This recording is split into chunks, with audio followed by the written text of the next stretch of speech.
नहीं किए कर रहे हैं। वाह, कब तक करेंगे?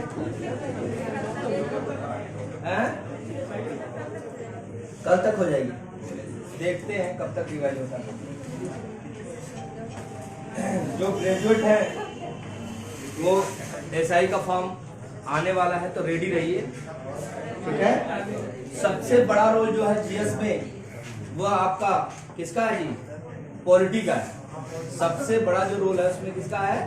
पॉलिटी का है। पॉलिटी के क्वेश्चन तो आने ही आने हैं, और बात नहीं। और मूल विधि जो पूछी जाती है वो भी किस पे बेस होती है? पॉलिटी पर ही बेस होती है, आईपीसी और सीआरपीसी, ठीक है। तो उसको हम लोग देखा जाएगा। नया बैच स्टार्ट करेंगे अभी, जो है आपका नेक्स्ट मंडे से शायद स्टार्ट हो, तो आप लोग इन्फॉर्म कर दीजिए एक दूसरे को। आइए हम लोग देखते हैं, राष्ट्रपति तक पहुंच गए थे हम लोग। अच्छा जी, और इतना फास्ट। राष्ट्रपति की जब हम बात कर रहे थे, तो राष्ट्रपति जो है हमारा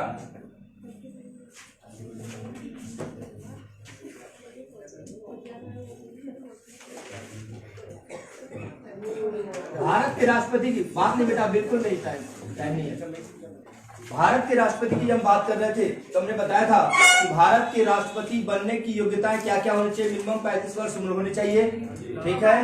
वह भारत का नागरिक, ये सबके लिए है, ठीक है। उसके बाद जो है क्या होना चाहिए? लोकसभा में सदस्य निर्वाचित होने की योग्यता उसके अंदर होनी चाहिए, ठीक। उसके बाद जो है क्या होना चाहिए? उसको नाम के पद पर नहीं होना चाहिए, ये मेन चीजें थी। उसके बाद देखे थे कि राष्ट्रपति का चुनाव प्रत्यक्ष नहीं अप्रत्यक्ष होता है, और अप्रत्यक्ष चुनाव में जो है हम भाग नहीं लेते हैं। कौन भाग लेता है? हमारे द्वारा चुने गए प्रतिनिधि भाग लेते हैं।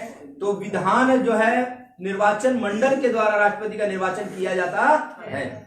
तो निर्वाचन मंडल में कौन कौन शामिल होता है? लोकसभा के, राज्यसभा के, विधानसभा के, दिल्ली, पौंडीचेरी और जम्मू कश्मीर के विधानसभाओं के निर्वाचित सदस्य कौन से रहेंगे? निर्वाचित, मनोनीत नहीं। चाहे वो राज्यपाल के द्वारा मनोनीत किए गए हों, चाहे राष्ट्रपति के द्वारा मनोनीत किए गए हैं, वह भाग नहीं लेंगे, ठीक है जी। फिर किस मेथड से हम निर्वाचन कराएंगे? तो एकल संक्रमण प्रणाली का इस्तेमाल करते हैं। अनुपातिक प्रतिनिधित्व के आधार पर हर राज्य का उसकी जनसंख्या के आधार पर वहां के एमएलए और एमपी के वोट की वैल्यू होती है, ठीक है बेटा। उसके बाद हमने देखा था कि राष्ट्रपति हमारा जो है उसको नॉमिनेशन फॉर्म भरने के लिए 50 प्रस्तावक और 50 अनुमोदक चाहिए। लगभग 100 एमपी या एमएलए चाहिए। एमपी भी जा सकते हैं उसमें, एमएलए भी जा सकते हैं, ठीक है। अब जो है नॉमिनेशन के बाद 25,000 रुपए जमानत राशि के रूप में कहां जमा करनी होती है? आरबीआई के खाते में जमा करनी होती है। यदि राष्ट्रपति महोदय, राष्ट्रपति पद के प्रत्याशी यदि 1/6 मत नहीं प्राप्त करते हैं, तो क्या हो जाएगा? उनकी जमानत जब्त हो जाएगी। मैं बताया था जमानत जब्त होना मतलब ये नहीं है कि 25,000 रुपए गए तो गए ही, लेकिन वह एक इज्जत है, कहा जाए कि आप इतने भी योग्य नहीं हैं कि 1/6 मत प्राप्त कर सके। हर जगह जमानत राशि का मतलब यही होता है। उसके बाद देखते हैं कि राष्ट्रपति हमारे चुन गया, 5 साल के लिए कार्यकाल करेंगे। शपथ कौन दिलाएगा उनको? सुप्रीम कोर्ट का न्यायाधीश। अभी आर्टिकल को साइड में रखिए, एक फ्रेम बैठा ही माइंड में। शपथ दिला दे गया, अब शपथ दिला दे तो 5 साल तक बेचारे कार्यकाल करेंगे। 5 साल तक कार्यकाल के बीच में कहीं दुर्घटना हो जाती है, उनकी मृत्यु हो जाती है या बीमार हो जाते हैं, तो उनके पद को कौन कार्यवाहक के रूप में संभालता है?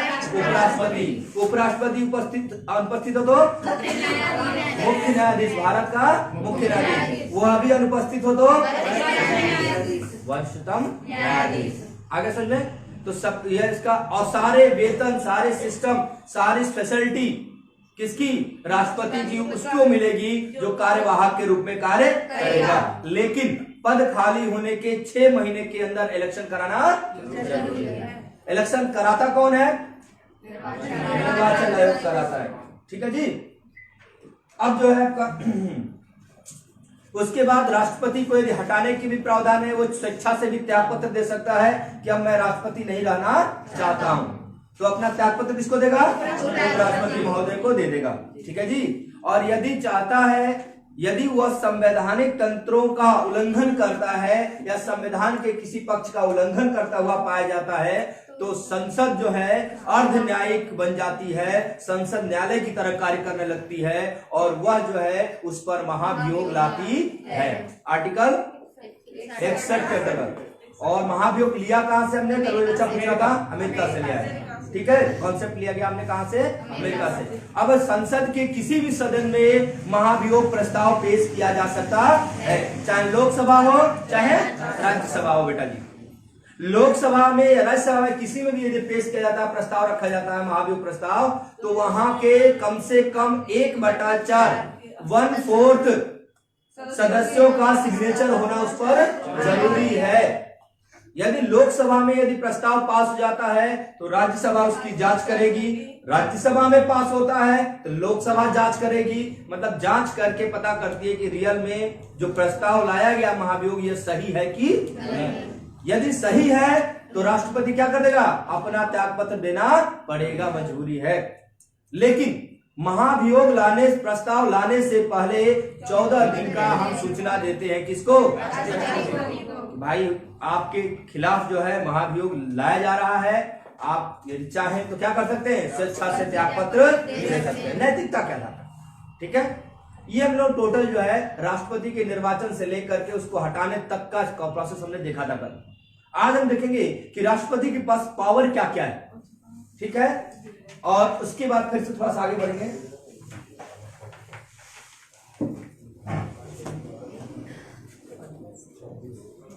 ठीक है जी, चलिए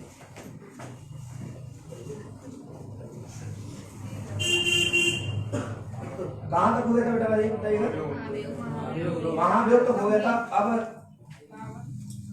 नोट करिए, हाँ, राष्ट्रपति की शक्तियां, राष्ट्रपति के पास कौन कौन सी शक्तियां हैं इसको देखते हैं हम लोग। ठीक है,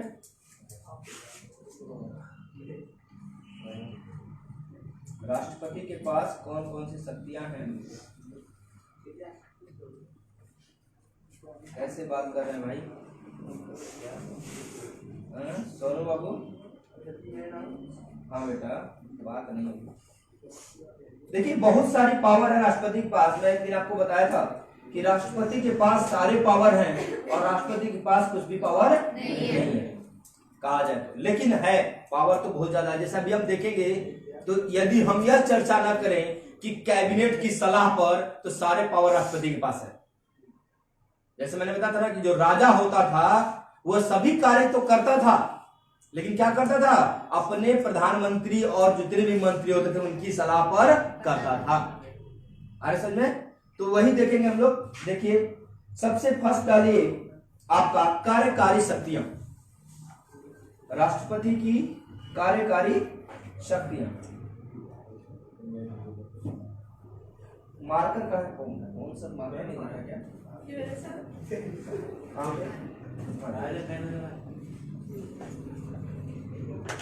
देखिए कार्यकारी शक्तियां मतलब, समझिए बेटा, बात नहीं करिए, बहुत बात के लिए बहुत टाइम है।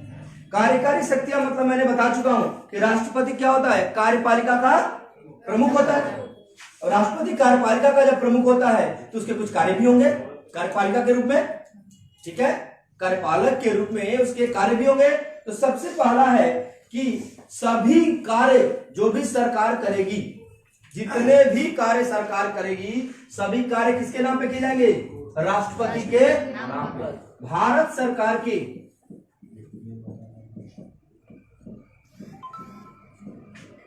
सभी कार्य किसके नाम पर, राष्ट्रपति के नाम पे किए जाएंगे।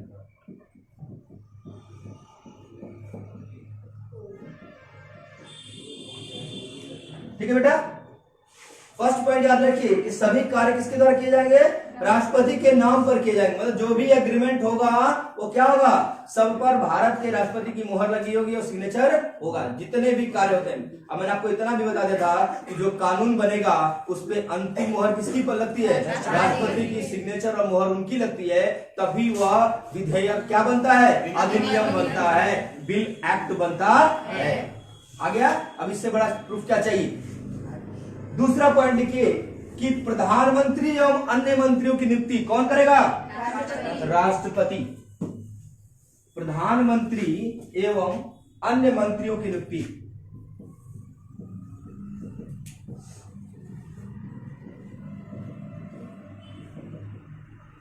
अन्य मंत्रियों की नियुक्ति। अच्छा ये बताइए बेटा, मैं कल पूछा भी था कि प्रधानमंत्री का चुनाव होता है कि प्रधानमंत्री की नियुक्ति होती है। चुनाव किस रूप में होता है, एमपी के रूप में, मेंबर ऑफ पार्लियामेंट के रूप में, सांसद के रूप में चुन के आता है। जैसे आपके वर्तमान प्रधानमंत्री जी कहां से सांसद है, कहां से सांसद है भाई, बनारसी, वाराणसी से क्या है, सांसद है। सांसद चुन के आए, फिर लोकसभा के जो भी जिसकी जनसंख्या ज्यादा थी लोकसभा के सदस्यों की, वो पार्टी ने बोला कि हम किसको प्रधानमंत्री बनाना चाहते हैं, नरेंद्र मोदी जी को बनाना चाहते हैं, तो उनको नियुक्त कर दिया। या नियुक्त का काम कौन करेगा, क्वेश्चन पूछा जाए प्रधानमंत्री की नियुक्ति कौन करता है, राष्ट्रपति करता है बेटा जी। आर्टिकल 75 में ये मेंशन है, ये जरूर लिख लीजिएगा। कुछ आर्टिकल इंपॉर्टेंट है जिसको मैं आप बोलता जाऊंगा, नोट करते जाएगा। आर्टिकल 75 में राष्ट्रपति जो है प्रधानमंत्री तथा मंत्रियों को क्या करता है, नियुक्त करता है। तो जो भी कैबिनेट मंत्री है उन सबकी नियुक्ति कौन करता है, मंत्री सभी की राष्ट्रपति करता है। तीसरा लिखिए, महान्यायवादी, यही के यही रट डालेगा, महान्यायवादी की भी नियुक्ति कौन करेगा, राष्ट्रपति। बहुत ज्यादा पूछा जाता है कि इसकी नियुक्ति कौन करेगा, उसकी मैक्सिमम की नियुक्ति कौन, राष्ट्रपति शामिल होता है। कुछ लिख लीजिए। फर्स्ट लिखिएगा कैग की नियुक्ति, CAG CAG, controller and auditor general. अगला पॉइंट लिखिए मुख्य चुनाव आयुक्त, मुख्य चुनाव आयुक्त, इलेक्शन कमिश्नर की नियुक्ति भी कौन करता है, राष्ट्रपति। केवल मुख्य ही नहीं, जितने भी सदस्य होंगे सबकी नियुक्ति कौन करेगा, राष्ट्रपति करेगा। यूपीएससी के अध्यक्ष एवं सदस्य, यूपीएससी मतलब यूनियन पब्लिक सर्विस कमीशन, संघ लोक सेवा आयोग के अध्यक्ष और अन्य सदस्यों की भी नियुक्ति कौन करता है, राष्ट्रपति। अन्य सदस्यों को भी, ये नहीं कि केवल लिख देंगे अध्यक्ष की।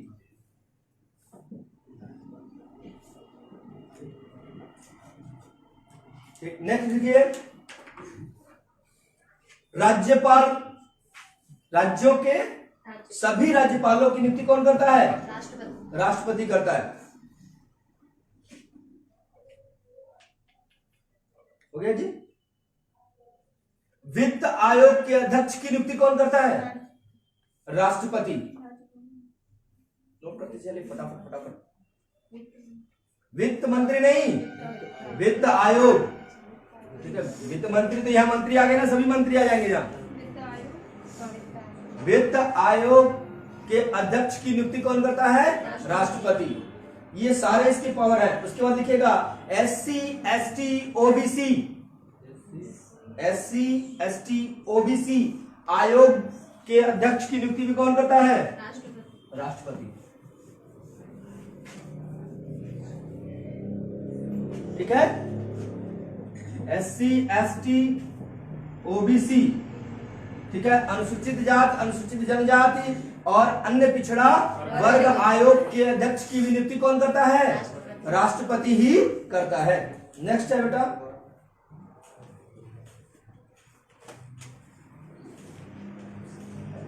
अब देखिए, केंद्र शासित प्रदेश घोषित करने का अधिकार किसके पास है, राष्ट्रपति के पास। लिख लीजिएगा केंद्र शासित प्रदेश। केंद्र शासित प्रदेश कौन से होते हैं भाई, जिस पर सीधे सेंट्रल गवर्नमेंट का नियंत्रण होता है, ठीक है। उस पे कंट्रोल करने का अधिकार किसको होता है, वहां राष्ट्रपति शासन करता है। जहां भी जैसे चंडीगढ़ है आपका, दमन एवं दीव है, अंडमान निकोबार है, इन पे क्या करता है राष्ट्रपति प्रत्यक्ष रूप से क्या करता है, उस पे नियंत्रण स्थापित करता है, शासन करता है। किसके माध्यम से? राज्यपाल के माध्यम से। ठीक है। अब जहां विधानसभा है वहां प्रशासक भी होता, सॉरी उपराज्यपाल भी होते हैं। आइए समझ में आया कार्यकारी सत्ता समझ में आई राष्ट्रपति की। अब आगे बढ़ते हैं थोड़ा सा, मतलब कोई भी क्षेत्र केंद्र शासित प्रदेश है कि नहीं है ये घोषित करने का अधिकार किसके पास है?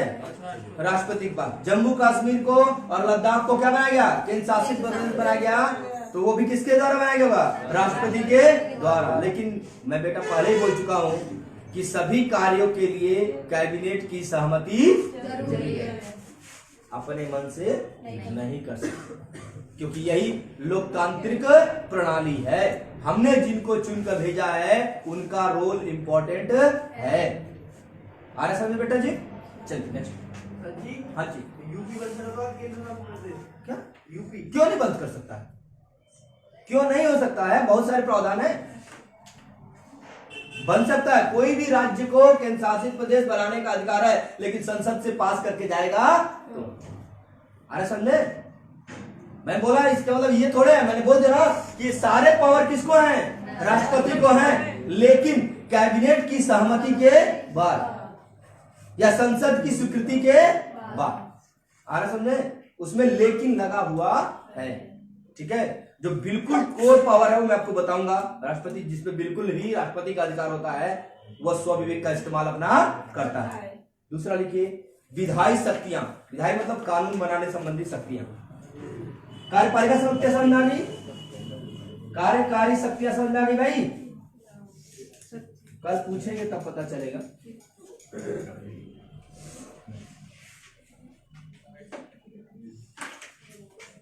अब देखिए संसद, चूंकि विधायक का कार्य क्या होता है? संसद होती है, शामिल होती है इसमें, लोकसभा राज्यसभा राष्ट्रपति शामिल होता है। उसमें राष्ट्रपति का क्या क्या रोल होता है? विधायी शक्तियां।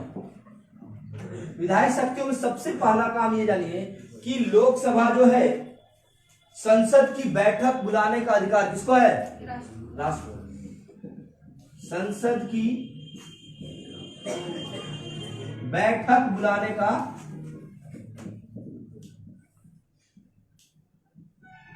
किसके पास है? राष्ट्रपति। संसद की बैठक को बुला सकता है, बैठक को स्थगित कर सकता है कि अब क्या करो, बैठक को बंद करो, स्थगित कर सकता है, रोक सकता है।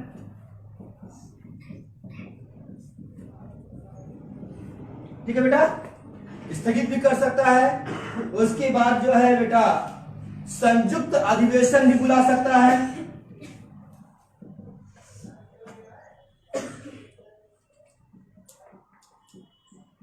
संयुक्त अधिवेशन मतलब लोकसभा और राज्यसभा को ज्वाइंट बुला करके बुलाने का अधिकार किसको है? राष्ट्रपति को। लेकिन उसका अध्यक्ष कौन होगा? लोकसभा का अध्यक्ष, जिसको हम लोग क्या बोलते हैं? स्पीकर बोलते हैं। लोकसभा का अध्यक्ष जो है इसकी अध्यक्षता करेगा, न कि राज्यसभा का, क्योंकि हमारे द्वारा चुना गया व्यक्ति कहां बैठा हुआ है? लोकसभा में बैठा हुआ है। बुलाएगा कौन? राष्ट्रपति। और अध्यक्षता कौन करेगा? लोकसभा अध्यक्ष। ठीक है, नोट कर लीजिए, चूंकि इसका एक बार आर्टिकल पूछा गया है 108, आर्टिकल 108 के तहत राष्ट्रपति संयुक्त अधिवेशन बुलाएगा। बेटा क्या बुलाएगा? संयुक्त अधिवेशन बुलाएगा। अब देखिए संसद की बैठक बुला सकता है, स्थगित कर सकता है, और क्या कर सकता है? संयुक्त अधिवेशन भी बुला सकता है। ठीक है, लेकिन संयुक्त अधिवेशन धन विधेयक पर नहीं बुला सकता। अभी बताऊंगा आपको धन विधेयक पूरा पढ़ना हम लोग को क्या होता है, क्यों स्पेशल है वो लोकसभा में ही पेश किया जाता है, केवल राज्यसभा में उसको पेश नहीं किया जा सकता, और उसको राष्ट्रपति लौटा भी नहीं सकता है। देखेंगे अभी देखेंगे। तो संसद की बैठक को बुलाएगा, लोकसभा राज्यसभा की बैठक को बुला भी सकता है, स्थगित भी कर सकता है, दोनों को संयुक्त रूप से भी बुला सकता है। जब भी लोकसभा का चुनाव होता है और नया जो है सरकार बन के आती है, नए विधायक और नए एमपी बन के आते हैं, तो क्या होता है, पहले दिन भाषण देने का अधिकार किसको होता है, राष्ट्रपति को। तो लिख लीजिएगा, प्रथम अधिवेशन को संबोधित करता है, प्रथम अधिवेशन को संबोधित करेगा। ठीक है,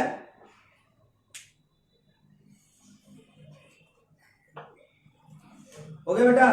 अब देखिए, लोकसभा और राज्यसभा के अध्यक्ष हैं और यदि उनका पद रिक्त है तो किसी को भी उठा करके अध्यक्ष बना सकता है। जरूरी नहीं है कि नहीं सरकार बनाएगी, या क्योंकि संसद में पावर किसका चलेगा, राष्ट्रपति का। ठीक, तो क्या कर सकता हो, लोकसभा अध्यक्ष नहीं है, राज्यसभा अध्यक्ष नहीं है, उपाध्यक्ष होता है, जल्दी सभापति होता है वहां। तो यदि अनुपस्थित है या नहीं है उस पद पे, तो क्या कर सकते हैं, राष्ट्रपति को अधिकार है कि किसी को भी क्या बना दे, अध्यक्ष बना दे, लेकिन किसकी सलाह पर, कैबिनेट की सलाह। बिना मंत्रियों के राजा नहीं चलेगा, सीधा जान लीजिए। कल कहां थे, ठीक, आइए नेक्स्ट, ऐसे एब्सेंट ना हुआ करें। एक पॉइंट, हाँ। अब उसके बाद जो है, राज्यसभा में 12 सदस्यों को मनोनीत करने का अधिकार किसको है, राष्ट्रपति को। ये भी इसकी क्या है, विधायी शक्ति है। राज्यसभा में 12 सदस्यों को मनोनीत करता है।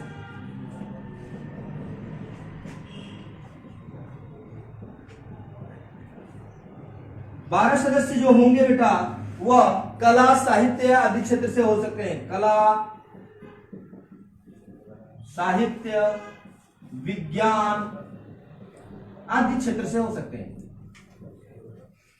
जिनके अंदर चुन करके आने की शायद क्षमता नहीं है, लेकिन उनको हमारे संसदीय प्रणाली में उनका योगदान महत्वपूर्ण है। तो उनको हम क्या करेंगे, संसदीय प्रणाली में शामिल करने के लिए राज्यसभा में 12 सदस्यों को मनोनीत करने का काम करता है कौन, राष्ट्रपति।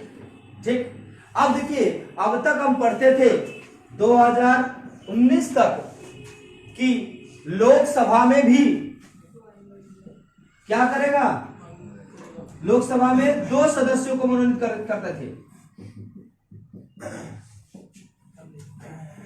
करने का अधिकार था किसको, राष्ट्रपति को अधिकार था 2019 तक। ठीक है जी। 2 सदस्य कौन से, एंग्लो इंडियन, ठीक है, आंग्ल भारतीय, आंग्ल भारतीय। लेकिन बेटा जी, इसको 104वें संविधान संशोधन के द्वारा समाप्त कर दिया गया। अब जो है एंग्लो इंडियन जो है लोकसभा में सदस्य नहीं बनेंगे, या उनको नॉमिनेट नहीं करेंगे कौन, राष्ट्रपति महोदय। इससे जो है, इसको थोड़ा सा समझ लीजिए बेटा, नहीं तो मामला करंट का मैटर है, इसलिए थोड़ा सा ध्यान देने की जरूरत है।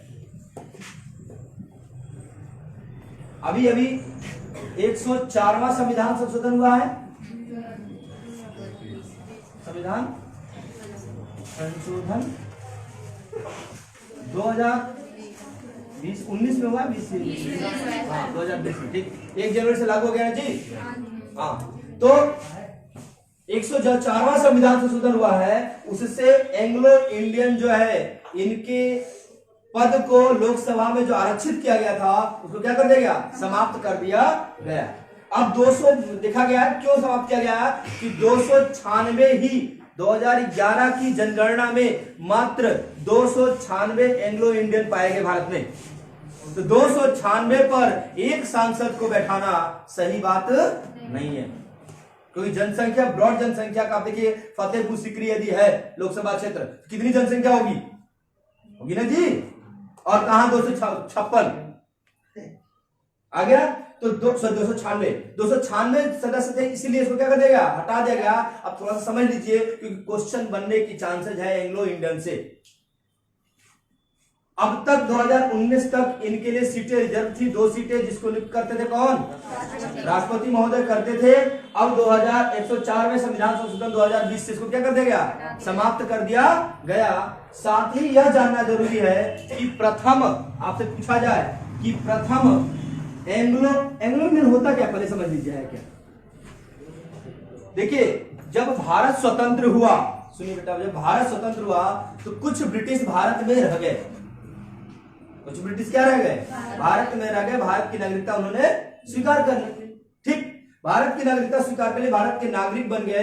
अब उनके जो है उनका प्रतिनिधित्व कर, उनके विचारों को, उनकी समस्याओं को कौन रखेगा?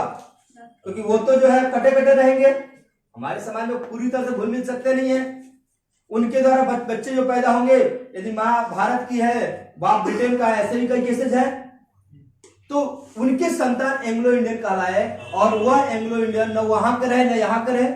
यदि हम उनको नहीं देंगे तो ब्रिटेन में तो रहे नहीं वो, और भारत के भी नहीं रहे, क्योंकि दोनों जगह एकल नागरिकता का प्रावधान है।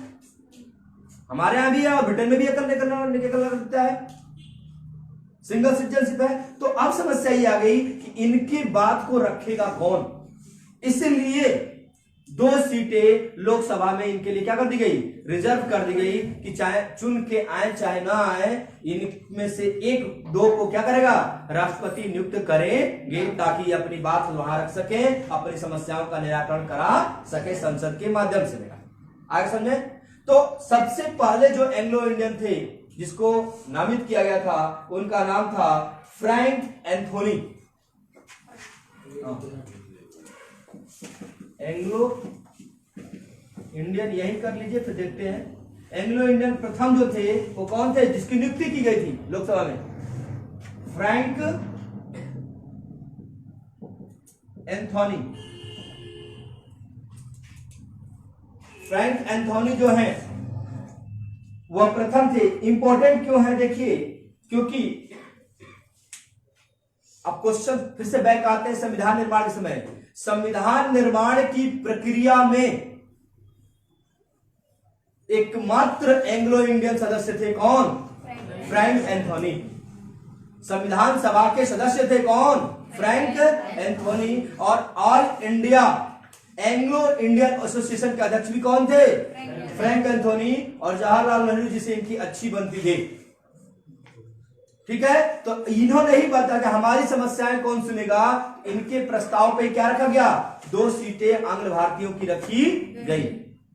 यही नहीं, जब 9 दिसंबर 1946 को संसद का पहला अधिवेशन बैठा, पहले बैठक बैठी, तो उस समय डॉक्टर सच्चिदानंद सिन्हा को अस्थायी अध्यक्ष बनाया गया था और फ्रैंक एंथोनी को अस्थायी उपाध्यक्ष बनाया गया था। ये फैक्ट है, इसलिए इंपॉर्टेंट है। आ रहे समझे? एंग्लो इंडियन थे और इनका संविधान के निर्माण में भी बहुत बड़ा योगदान रहा। इसलिए जब भारत का संविधान लागू हुआ और जब लोकसभा का चुनाव हुआ, तो उसके बाद फ्रैंक एंथोनी को क्या बनाया गया? लोकसभा में नामित किया गया राष्ट्रपति के द्वारा। और पूछा जाए क्वेश्चन कि सबसे ज्यादा बार नामित होने वाले व्यक्ति कौन है या लंबे समय के लिए, तो वो भी कौन है? फ्रैंक एंथोनी, सबसे अधिक समय तक।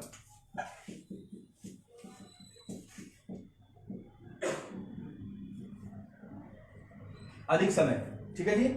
जैसे यदि बोला जाए तो 1952 से लेकर 52 से लेकर 1971, उसके बाद 82, 84 और 91 तक, मतलब कहा जाए कि स्वतंत्रता के बाद 91 तक ये सदस्य तो रहे ही रहे। 2 सदस्य में से एक 90, मतलब 1951 से लेकर के 51 तक लगातार रहे। इसमें 2 बार ये हटे हैं बस, वो है आपकी 9वीं एवं 6वीं और 9वीं लोकसभा। 6वीं और 9वीं लोकसभा में नहीं रहे, बाकी सभी में क्या रहे? ये एंग्लो इंडियन सदस्य के रूप में नामित रहे। आ रहा समझे? अब आगे क्यों नहीं रहे? क्योंकि 93 में बेचारे निकल लिए। हाँ, यदि जिंदा रहते तो क्या होता? फिर आगे रहते। ठीक है, तो इनका योगदान भारतीय संविधान के निर्माण में भी है, इसलिए ये महत्वपूर्ण माने जाते हैं। अब जो है एक चीज और जान लीजिए फ्रैंक एंथोनी के बारे में, कि जो आपके यहाँ एक बोर्ड है आईसीएससी बोर्ड, सुना है? सुना ना? सीबीएसई सुना होगा, आईसीएस साउथ में सबसे ज्यादा फेमस आईसीएससी बोर्ड, ठीक है, सबसे टफ माना जाता है। सीबीएसई के बाद आईसीएससी बोर्ड सबसे टफ माना जाता है। तो आईसीएसई बोर्ड के संस्थापक भी हैं कौन? Frank Anthony. रियल में जो था वह CISE एक क्या था, संगठन था, उसको उन्होंने फाउंड किया था। लिख लीजिए, लिख दे रहा हूं, आईसीएसई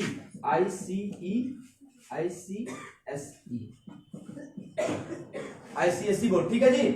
मेन है कि CISE जो है यह एक council of Indian school certificate examination, एक संस्था का संगठन या स्थापना किया था किसने? फ्रैंक एंथोनी ने। और उसी संस्था ने आईसीएसई बोर्ड का निर्माण किया। तो कहा जा सकता है कि आईसीएसई बोर्ड के संस्थापक भी कौन है? फ्रैंक एंथोनी है। एंग्लो इंडियन समझ आ गया बेटा? इतने ही क्वेश्चन बनने चाहिए, ज्यादा नहीं बनने चाहिए। अब नेक्स्ट थोड़ा सा लिख लीजिए, आईसीएसई का होना चाहिए Indian certificate of Indian school of certificate examination board, ठीक है। चलिए नेक्स्ट आप लिखिए, बता दूंगा क्या हो गया। हाँ हाँ, पहले उसके फाउंडेशन का लिखिए, फाउंडेशन का नाम लिखिए CISCE।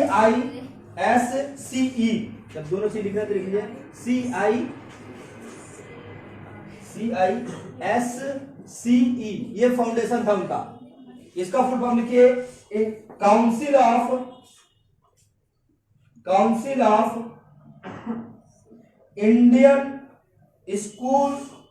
Indian school certificate examination.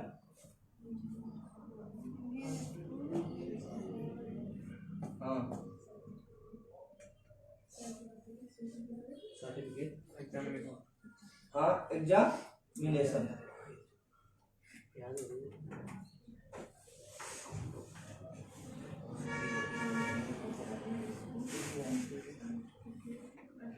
अब देखिए, हाँ, अब आईसीएसई बोर्ड बनाइए, इसका लिख लीजिए। इसी संस्था ने क्या किया? आईसीएसई बोर्ड का लिखा, लिखिए Indian certificate secondary education, Indian certificate secondary education. जल्दी कंप्लीट है, राष्ट्रपति का चल रहा है। सेकेंडरी एजुकेशन, देखिए सबसे ज्यादा जो है हाईलाइटेड साउथ में है कौन सा? ICSE board. नॉर्थ में तो सीबीएसई और स्टेट बोर्ड, ठीक है। अब आइए तीसरी शक्ति की लिखते हैं। हाँ, अभी इसी में चलते हैं हम लोग, मिटा दे इसको। हाँ बोलिए, पूछिए। 104वां संविधान संशोधन दिमाग में रखिएगा बेटा जी, भूलना नहीं चाहिए। हाँ जी, आप देखिए भारत विधायी शक्ति में लिख लीजिए कि भारत की संचित निधि, भारत की संचित निधि से खर्च करने की बात हो, खर्च कॉमा देकर के राज्य की सीमा में परिवर्तन लिखते चलिए, राज्य की सीमा में परिवर्तन,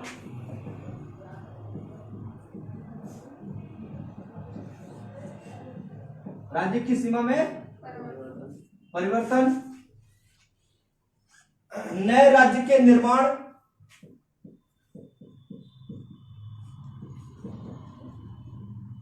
नए राज्य के निर्माण आदि से संबंधित विधेयक, आदि से संबंधित विधेयक पेश करने से पहले या प्रस्तुत करने से पहले राष्ट्रपति की सिफारिश या स्वीकृति आवश्यक है, ठीक है। संबंधित विधेयक यदि हम पेश करते हैं, चाहे संचित निधि से खर्च करना हो उस विधेयक को, या राज्य की सीमा में परिवर्तन करना हो, या नए राज्य का निर्माण करना हो, यदि यह जो है इससे संबंधित विधेयक आप लोकसभा या राज्यसभा में ला रहे हैं तो उससे पहले राष्ट्रपति की सिफारिश जरूरी है और राष्ट्रपति की आज्ञा लेना जरूरी है। आगे समझे। ये पावर किसके पास है? ये राष्ट्रपति का ओरिजिनल पावर है। आगे समझ में? बाद में डिस्कस करेंगे क्यों लेना जरूरत है, क्या इसमें ऐसी चीजें हैं, ठीक है, उसको बाद में देखा जाएगा। उसके बाद विधेयक अगला है। विधेयक यदि आपने क्या लोकसभा राज्यसभा से पास हो गया और किसके पास चला गया? राष्ट्रपति के पास चला गया, तो राष्ट्रपति को 3 अधिकार है। एक, क्या कर सकता है? स्वीकार कर सकता है, विधेयक को क्या कर सकता है? स्वीकार कर सकता है बेटा जी। दूसरा, क्या कर सकता है? सुरक्षित रख सकता है।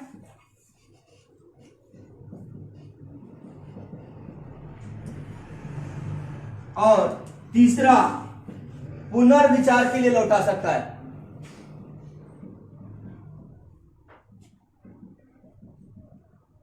क्या कर सकता है बेटा? लौटा सकता है। समझिए, यदि मान लीजिए कि लोकसभा और राज्यसभा ने क्या किया, विधेयक कोई पास कर दिया, ठीक, मतलब किसी कानून पे जम करके चर्चा हुई और दोनों सदन ने उसको पास कर दिया और राष्ट्रपति के पास गया, राष्ट्रपति ने उस पर मोहर मार सकता है, स्वीकार कर लिया, मतलब मोहर मार दिया और मोहर मार के सिग्नेचर कर दिया, तो क्या बन गया? अधिनियम बन गया, मतलब एक्ट बन गया। कोई भी बिल आया था वो क्या बन गया? एक्ट बन गया। दूसरी कंडीशन बोलती है कि भैया लग रहा है कि जो संसद ने कानून बना, जो दोनों सदनों ने कानून बना के भेजा है, यह भारतीय जनता के लिए सही नहीं है, तो इसके लागू होते ही भारत में बवाल शुरू हो जाएगा या अव्यवस्था फैल जाएगी। ऐसी सिचुएशन में राष्ट्रपति क्या करता है? उसको सुरक्षित रख लेता है और यही सुरक्षित रखना कहलाता है पॉकेट वीटो। पूछा गया है कि पॉकेट वीटो का अधिकार किसके पास है? किसके पास है? राष्ट्रपति के पास है। अब है क्या चीज पॉकेट वीटो का? समझ लीजिए है क्या चीज? राष्ट्रपति जो विधेयक आया है कहां से? लोकसभा राज्यसभा से, और वह आकर के जेब में डाल लिया। पॉकेट मतलब जेब में डाल लिया और उसके बाद लेके घूम रहा है। जेब मतलब जेब में नहीं डालता है, हमें समझने के लिए समझिए। पॉकेट नाम है तो पॉकेट में क्या कर दिया? डाल लिया विधेयक को, और बार बार पूछा जा रहा है कि भैया क्या हुआ, मोहर लगी? तो कह रहे विचार कर रहे हैं, क्योंकि भारतीय संविधान यह नहीं बताता है कि राष्ट्रपति कितने दिन तक विचार कर सकता है। कोई बाउंडेशन नहीं, मतलब सुरक्षित रख सकने का कोई बाउंडेशन नहीं फिक्स किया है। जब भी कैबिनेट मांग करेगी, लोकसभा मांग करेगी, भाई क्या हुआ उसका, तो क्या बोलेंगे? विचार कर रहे हैं। अब विचार कितने साल तक कर सकते हैं? लगभग कम से कम 5 साल तक तो कर ही सकते हैं भाई। लो, तुम्हारे कानून को पास ही नहीं होने देंगे। यही है सबसे ज्यादा पावरफुल पावर किसके पास? राष्ट्रपति महोदय के पास। इसका इस्तेमाल किया है यानी जैल सिंह ने किया है। राष्ट्रपति जब थे 1984 के आसपास, तो उस समय क्या हुआ था कि डाक अधिनियम लाया गया था। इसका इस्तेमाल जो किया गया है, लिख लीजिए, डाक अधिनियम आया था, डाक विधेयक जारी अधिनियम बना है, डाक विधेयक आया था, ठीक है जी। हाँ 86 के आसपास है, 86 का आसपास है, हाँ 84 नहीं बेटा। हाँ, डाक विधेयक आया था। उस समय जो थे राष्ट्रपति थे कौन थे? जैल सिंह जी थे। और इन्होंने क्या कर दिया, इस विधेयक को जेब में डाल दिया और शांत पड़े रहे। सरकार मांगती रही कि भैया ले आओ, बोले क्या है, विचार कर रहे हैं। क्यों? क्योंकि इसमें प्रेस की स्वतंत्रता को बाध्यता की गई थी, प्रेस की स्वतंत्रता को बांधने की कोशिश की गई थी। और यह यदि होता तो भारत में क्या हो जाता, यदि आपको आर्टिकल 19 ही क्या कर लिया जाए, छीन लिया जाए, वही तो है अभिव्यक्ति की स्वतंत्रता। यदि मीडिया को आपने क्या कर दिया, बाध्य कर दिया, या मीडिया को जो है उसके अभिव्यक्ति की स्वतंत्रता से बाध्य कर दिया, जो आए दिन समस्याएं हो रही हैं उसका पता आपको नहीं चलेगा। जैसे पहले होता था, एक चैनल होता था और हम लोग उसी को देखते थे, वो चाहे सही बता रहा है चाहे गलत बता रहा है, उसी को हम लोग सही मानते थे। आज मीडिया है उससे भी पावरफुल सोशल मीडिया है जो सबसे खतरनाक है। इस पे पाबंदी लगाने की जरूरत है। सरकार ला रही है कि कम से कम इस पे तो पाबंदी लगाओ। वो तो बेचारे मीडिया वाले कम से कम रजिस्टर्ड है। वो उनका कार्य यदि देश की एकता और अखंडता को खत्म करता है तो उनको तो फाउंडेशन डाला जा सकता है, उनका रिस्ट्रिक्शन है। आप आए दिन इतने वायरल करते हो चीजों को, आप पे भी प्रतिबंध लगता है। देखिए अरेस्ट होते कि नहीं होते लोग। तो मैंने बोला था कि अब व्यक्ति की स्वतंत्रता है, चाहे सोशल मीडिया से हो चाहे किसी से हो, लेकिन कब तक? जब तक दूसरे की स्वतंत्रता बाधित ना हो। आपके पास कोई अच्छा वीडियो आता है, आप फट से उसको फॉरवर्ड करते हो, अच्छा लगा करो। कोई आपके सोशल मीडिया क्या चीज? सोशल मीडिया का चीज है। Social media, Facebook, WhatsApp, Twitter, ये सब सोशल मीडिया है। ये समाज क्या होता है? सामाजिक संबंधों का जाल होता है। तो ये सामाजिक संबंध बनाने के लिए बनाए गए थे कि हम अपनी चीजों को आप तक पहुंचाएंगे, आप हमारी चीजों को हम तक पहुंचाएंगे। आज क्या है? आज हर चीज में इस्तेमाल किया जा रहा है किसका? सोशल मीडिया का। ये क्लास चल रही है सोशल मीडिया के साथ ही चल रही है, और क्या चल रहा है? आ रहा समझे? फेसबुक, ट्विटर, आपका जितने भी है, व्हाट्सएप, ये सब क्या है? सोशल मीडिया, जिसमें समाज के लोग जुड़े होते हैं। ठीक है, सूचनाओं का आदान प्रदान हम लोग करते हैं। तो इस पे रोक लगाना क्या है? जरूरी है कि क्या लिमिट हो। जैसा आपको फॉरवर्ड करने के लिए 5 मैसेज का था, कुछ ऐसा कि 5 आदमी से ज्यादा एक साथ फॉरवर्ड नहीं कर सकते। पहले सुबह उठे और लिखा गुड मॉर्निंग और सबको टुक टुक टुक टुक टुक टैग कर दिया। अब सब जो है परेशान, वो गुड मॉर्निंग के मैसेज से ही सब परेशान है। सुबह जैसे ही मोबाइल खोला इतने मैसेज आ गए गुड मॉर्निंग गुड इवनिंग के, कभी सपने में भी नहीं मिलेंगे हम दोनों, लेकिन गुड मॉर्निंग गुड इवनिंग बोलेंगे। चलो रिस्पेक्ट है, वो सही है, अच्छी बात है, लेकिन इतना नहीं होना चाहिए कि क्या हो जाए कि सामने वाला क्या हो जाए? इरिटेट हो जाए। समझा ना? तो बहुत सारी चीजें हैं जिसपे पाबंदी, कुछ चीजें ऐसी वायरल कर देती हैं जो किसी न किसी धर्म, जाति या जो है किसी संस्था को क्या होता है, भड़काऊ चीजों को उजागर कर देती है। और आपको क्या लगता है? आप उस विचारधारा से प्रभावित होते हो तो आपको लगता है ये वीडियो तो अच्छी है, आप फॉरवर्ड कर देते हो और उससे समाज में व्यवस्था फैल जाती है। और परिणाम जानते हैं आप क्या होता है? फिर सरकार आपको ढूंढती है और आपको अरेस्ट करके ले जाती है। आगे समझे?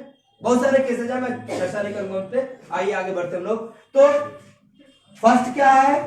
पास कर देगा, दूसरा सुरक्षित करेगा, जिसमें हम लोग क्या बोले? Pocket veto. पॉकेट वीटो किसके पास होता है? राष्ट्रपति के पास होता है। वो बोलेगा कि भाई हम क्या कर सकते हैं, अभी हम विचार कर रहे हैं किस पे सिग्नेचर करें कि नहीं करें या आपको लौटाएं, और विचार करके जो है वो 5 साल तक अपने कार्यकाल तक भी खींच सकता है। आगे समझ में? तीसरा जो है विधेयक को पुनर्विचार के लिए लौटा सकता है। बेटा तो भाई जो कानून आपने बनाया है वो सही नहीं लग रहा है, थोड़ा सा आप लोग फिर से सोच समझ लीजिए। सदन को लौटा दिया, सदन में फिर चर्चा हुई और बिना संशोधन किए ही यदि दोबारा राष्ट्रपति के पास आ गया तो राष्ट्रपति मजबूर है सिग्नेचर करने के लिए।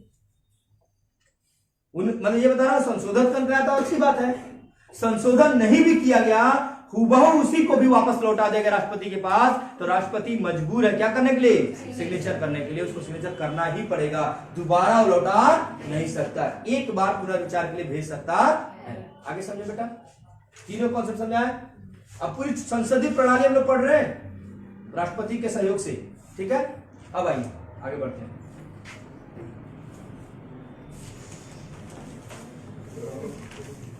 बेटा देखा, नेक्स्ट है आपका अध्यादेश जारी करने का आदेश अधिकार। हाँ, और राष्ट्रपति को अधिकार है क्या जारी करने का? अध्यादेश जारी कर सकता है भाई।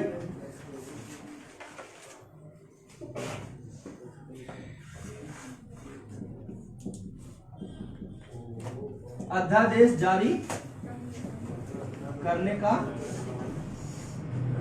अधिकार, आर्टिकल 123, ठीक है, 1 to 3, 123 के तहत राष्ट्रपति को अधिकार है वह अध्यादेश जारी कर सकता है। अब ये कौन सी बीमारी है भाई समझिए। अध्यादेश जो है वह, जैसे मान लीजिए कि लोकसभा और राज्यसभा का सदन नहीं चल रहा है, लोग बैठ नहीं पा रहे, कानून बनाने के लिए बहस नहीं हो पा रहा है, और भारत के लिए कोई कानून आवश्यक है, वो बहुत जरूरी है उसको बनाना तुरंत। और 17 अवकाश की अवधि चल रही है, मतलब 17 का अवकाश चल रहा है, साल में कम से कम 3 दिन होना चाहिए, नहीं होना चाहिए, और 2 सदन के बीच में 6 महीने से ज्यादा का गैप नहीं होना चाहिए। तो बीच का जो 6 महीना है ना, ये लोग पढ़ेंगे संसदीय प्रणाली में, ये बीच का जो 6 महीना है, इसी में जो है आपको अध्यादेश लाया जा सकता है। अब है क्या चीज अध्यादेश, मतलब वह बिल न बन के डायरेक्ट क्या बन जाएगा, एक्ट बन जाएगा, डायरेक्ट कानून बन जाएगा, और इसको सिफारिश देने का काम करता है कौन, राष्ट्रपति, प्रधानमंत्री, कैबिनेट की सिफारिश पर ही राष्ट्रपति अध्यादेश ला सकता है। अब तक सबसे ज्यादा अध्यादेश जारी कराने वाले प्रधानमंत्री हैं श्री नरेंद्र मोदी जी, सबसे ज्यादा अध्यादेश लाने वाले, और सबसे ज्यादा अध्यादेश पास करने वाले राष्ट्रपति हैं प्रणब मुखर्जी जी, सबसे ज्यादा। ये केवल लेके पहुंच जाते थे, यह कानून देश के लिए आवश्यक है, लाओ चलो जाओ, फिर ले आज ये जरूरत है ना, ले आओ, कोई बात नहीं। हाँ, मतलब क्या इतने अध्यादेश आए हैं, 3 तलाक पे 3 बार अध्यादेश लाया गया, तब जाकर के संसद से पास हुआ। क्या कारण था आपको पता है, शुरू में इतने अध्यादेश लाने की आवश्यकता क्यों पड़ी? सरकार, देखिए किसी भी पार्टी से हम लोग संविधान पढ़ रहे हैं, उसी को दायरे को पढ़े, ठीक है, किसी भी पार्टी से व्यक्तिगत हम लोग का कोई नहीं लेना देना, समझिए, संवैधानिक बात कर रहे हो। तो मैं बोल रहा हूं कि क्यों लाना पड़ा, रीजन ये था कि अब क्यों नहीं ला जा रहा, इतनी सरकार कानून ला रही है, अब क्यों नहीं ला रही, क्या कारण था कि बार बार अध्यादेश ला रहे थे? कारण यह था कि लोकसभा का में इनके बहुमत था, बीजेपी गवर्नमेंट की लोकसभा में क्या थी, बहुमत थी, राज्यसभा में बहुमत नहीं था इनका, तो जो कानून ये लोकसभा में पास करते थे वो राज्यसभा में क्या हो जाता था, क्या हो जाता था, क्योंकि भाई विपक्ष तो बैठा ही है कि चाहे कानून अच्छा हो या बुरा हो, हम उसको पास होने नहीं दे रहे, तुम क्यों लेके आओगे। तो क्या किया, रद्द नहीं पास करोगे कोई बात नहीं, हम उसको कहां ले जाएंगे। जैसे ही 17 अवकाश हुआ, कैबिनेट प्रधानमंत्री के साथ कहां पहुंच जाता था, चल भैया पास कर दे, ये इनके बस काम नहीं है, काम बहुत जरूरत है। जीएसटी कई बार लाया गया अध्यादेश, और अध्यादेश ला करके क्या करते थे, 6 महीने तक उस पर काम करते थे, क्योंकि अध्यादेश की उम्र कितनी है, 6 महीने, 6 महीने या अगले सत्र की शुरुआत होने तक। अब अगला सत्र शुरू हुआ, यह अधिनियम क्या हो गया, सॉरी एक्ट क्या हो गया, समाप्त, अपने आप समाप्त हो जाएगा। जैसे ही सत्र आ जाएगा क्या हो जाएगा, जैसे ही सांसद पहुंचे लोकसभा और राज्यसभा में, वही क्या हो गया, इसका अधिकार खत्म, या अध्यादेश क्या हो गया, खत्म हो गया। अब फिर से इसको आप लोकसभा राज्यसभा पेश करिए, और फिर से नहीं पास होता है, और फिर भी जरूरत है कानून को, फिर लेके चले जाइए, साहब नहीं पास कर रहे साहब, मारो, अब साहब बैठे हैं उसी के लिए, टेंशन मत लो, जाओ। तो इतने अध्यादेश की जरूरत पड़ी, जब तक अध्यादेश लाते रहे तब तक की राज्यसभा में इनका थोड़ा सा बहुमत ना हो गया। अब दोनों में बहुमत है, तो जम करके हंगामा करा के वहां भी पास करा लेते हैं, और लोकसभा में तो पास करा ही लेते हैं। आगे समझे, तो अध्यादेश जो है यह बहुत ही महत्वपूर्ण चीज है। यदि सरकार अच्छा करना चाहती है तो वह इसके माध्यम से कर सकती है। हमने जिनको चुन करके वहां भेजा, उनकी बुद्धि का लेवल इतना नहीं है, सोच नहीं पा रहे हैं कि कौन सा कानून हमारे लिए सही है और कौन सा कानून हमारे लिए सही नहीं है। तो भैया अध्यादेश तो लाना पड़ेगा ना, हमने तो चुन के भेजा था हमारे हित के लिए, वो जाके देख रहे हैं अपना हित कि हमारी पार्टी का हित है कि नहीं, वो अपने पार्टी के हित को देखते हैं। लेकिन हमने किसके लिए भेजा है कि हमारी समस्याएं, हमारे क्षेत्र की समस्याओं को आप वहां रखिए, और हमारे लिए जो सही है वह कानून वहां से पास करा करके ले आइए। जब हमारे प्रतिनिधि अपने कर्तव्यों को सही तरह से निर्वहन नहीं कर पाते हैं तो अंततः कैबिनेट को फैसला लेना पड़ता है, और वो क्या करता है, उस कानून की भारत में आवश्यकता है तो राष्ट्रपति के द्वारा अध्यादेश जारी करा लेता है। आगे समझे? अध्यादेश बोलेंगे क्या? आर्टिकल 123 कब चलेगा? सत्र अवकाश के समय। अध्यादेश कब जारी होगा?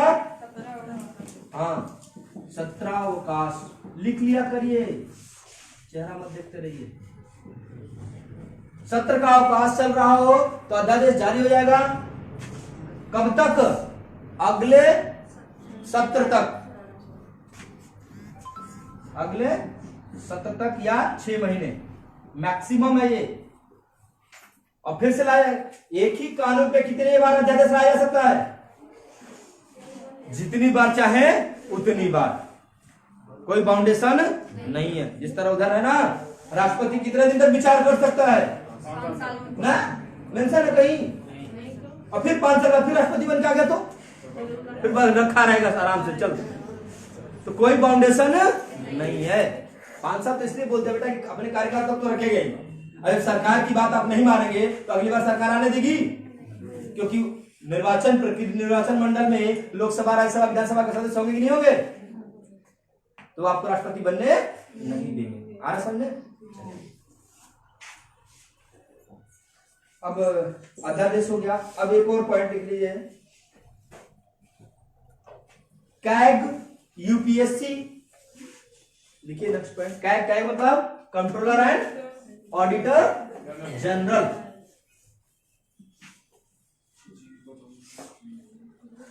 महालेखा नियंत्रक, कैग और यूपीएससी, कैग और यूपीएससी, वित्त आयोग, वित्त आयोग आदि लिख लीजिए। ये रिपोर्ट पेश करती है किसको? सीधे राष्ट्रपति को पेश करती है। कैग अपनी रिपोर्ट किसको पेश करेगा? राष्ट्रपति को। ये भी पूछा जाता है क्वेश्चन, जब मैं कैग पढ़ाऊंगा वहां बताऊंगा, यूपीएससी पढ़ाऊंगा वहां ही बताऊंगा, लेकिन यहां भी क्लियर रहिए कि ये अपनी रिपोर्ट किसको पेश करते हैं? राष्ट्रपति को पेश करते हैं, क्योंकि इनके अध्यक्ष की नियुक्ति कौन करता है? राष्ट्रपति करता है। तो इनकी रिपोर्ट को जो है, इनकी रिपोर्ट को संसद के समक्ष रखता है कौन? राष्ट्रपति महोदय। ठीक है, मतलब जब ये रिपोर्ट राष्ट्रपति को सौंप देते हैं तो उस रिपोर्ट को लोकसभा और राज्यसभा में या संयुक्त अधिवेशन बुला करके राष्ट्रपति क्या करता है? उनके सामने रखता है, भाई कि ऐसी रिपोर्ट आई है, तुम लोगों ने जम करके शोषण क्या आलतू फालतू खर्चा किया है। कैग वही तो देखती है हमारे सरकार के कितने खर्चा हो रहा है, सही रूप से व्यय हो रहा है कि नहीं हो रहा है, चाहे उल्टा सीधा खर्चा तो नहीं कर रहे हैं। आ रहा समझे? इसकी रिपोर्ट को पेश करने का काम कौन करता है? राष्ट्रपति करता है। और रिपोर्ट ये देंगे किसको? राष्ट्रपति। क्लियर बेटा? ये है हमारी राष्ट्रपति की विधायी शक्तियां। 2 शक्तियां और रह गई हैं, एक वित्तीय शक्तियां और एक न्यायिक शक्तियां। इसको करेंगे हम लोग कल, क्योंकि ये इंपॉर्टेंट है थोड़ा सा। शक्तियों में ही पूरा का पूरा आपका संसद नजर आ रहा है, कैसे काम हो रहा है, कैसे क्या चीजें हो रही है। ठीक है, जिसको करेंगे कंटिन्यू कल करेंगे। थोड़ा सा रिवाइज क्या करिए, ठीक है।